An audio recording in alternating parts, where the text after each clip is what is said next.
why magnesium supplement, premium magnesium supplement, is so essential for our daily health. Here's Dr. Rhonda Patrick briefly explains.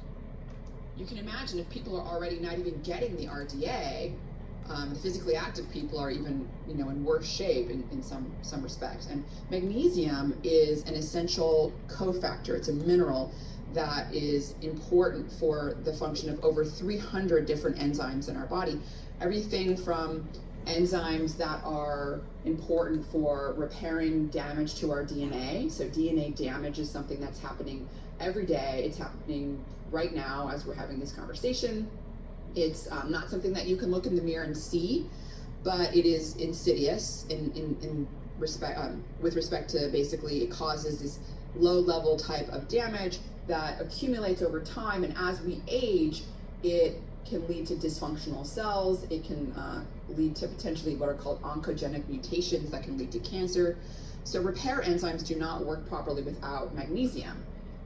Also DNA synthesis, so we're making new cells, we're making new blood cells, we're making new immune cells, we're making new skin cells.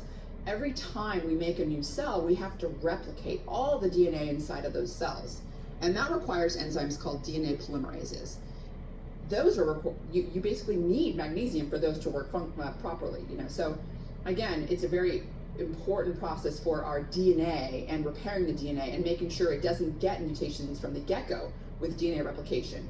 And it's probably why there's a variety of studies that have found, these are observational studies, of course, all the caveats that come with observational studies, like there's potentially other confounding factors, but with that in mind, people with the highest magnesium levels have a 40% lower all-cause mortality and a 50% lower cancer mortality compared to people with the lowest magnesium levels.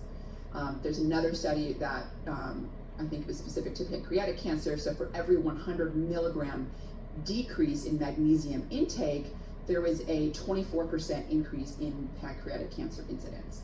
So again, sort of highlighting the important role magnesium plays, particularly with our DNA and, with respect to making sure the integrity of our DNA, the genomic stability of our DNA is good. And that's very important for preventing cancer, which is an age-related disease. It's something that you want to try to do everything you can to prevent. Of course, there are things outside of our control. However, there are things that are in our control. And I think, an easy thing would be magnesium. So